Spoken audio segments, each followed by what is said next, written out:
In the heart of Nigeria, three boys, Chijioke, Tunde, and Kwame, embarked on an adventure that will forever change their lives. They were not just friends but brothers bounded by dreams of discovery and the thrill of the unknown.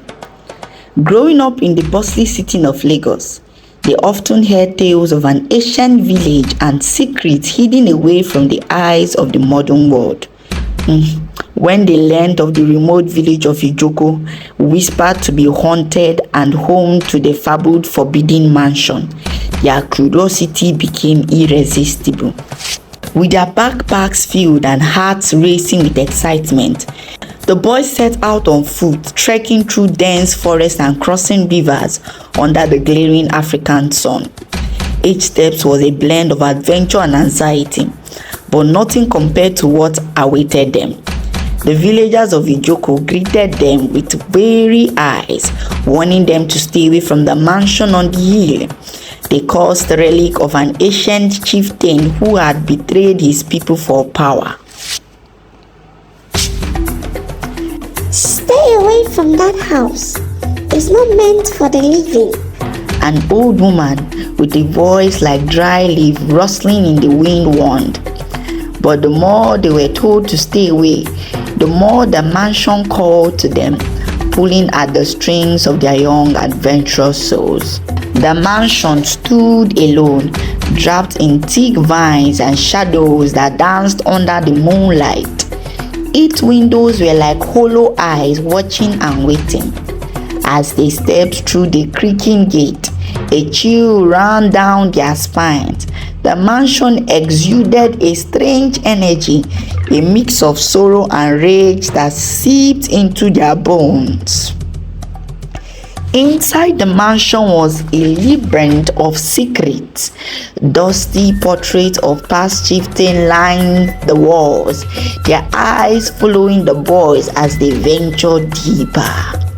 The air was thick with the scent of age and despair, as if the walls themselves held memories too painful to forget. In a grand hall, they found a room filled with mirrors, each one reflecting not just their images, but moments from the past. Chijioke saw his late father, stern yet loving, a figure he had tried to forget. Tunde's mirror showed his sister lost to an illness he blamed himself for not preventing.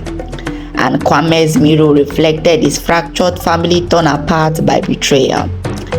They realized the mirrors were showing them their deep regrets, their hidden sorrows.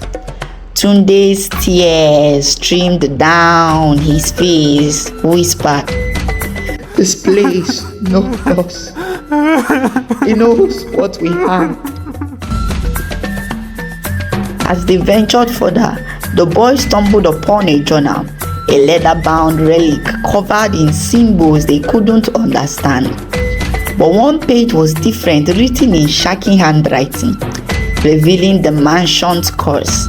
The chieftain betrayer had condemned his bloodline and all who entered to relive the worst memories, trapped in an endless cycle of regret. In that moment, the mansion felt alive. The air grew colder and the walls seemed to close in. Shadows stretched unnaturally and whispers filled the room, a chorus of voices begging for freedom, for forgiveness. The boys knew they had to break the curse. They found an altar where the chieftain's staff, the source of his power, lay waiting. But it was not just an object. It was alive with the pain and sacrifices of those who had come before them to destroy it. One of them would have to confront their deepest fear. Chijioke stepped forward, gripping the staff as memories of his father flooded back.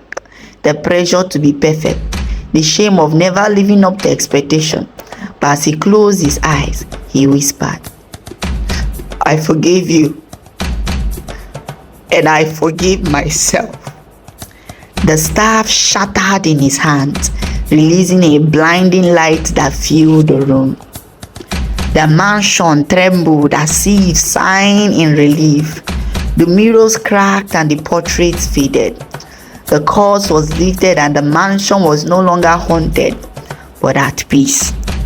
The boys stumbled out, exhausted but unburdened, leaving the mansion to rest in the silent stars. Returning to Lagos, they were no longer just boys. They were young men who had faced their fears, who had learned that some secrets are better felt uncovered but must be confronted, nothing less. The journey to Ijoko was more than an adventure. It was a rite of passage, a story they will carry forever. They never spoke of the mansion again, but their eyes, there was a shared understanding of what they had seen, what they had lost, and what they had found. The forbidden mansion with all its secrets had not just haunted them, it had set them free.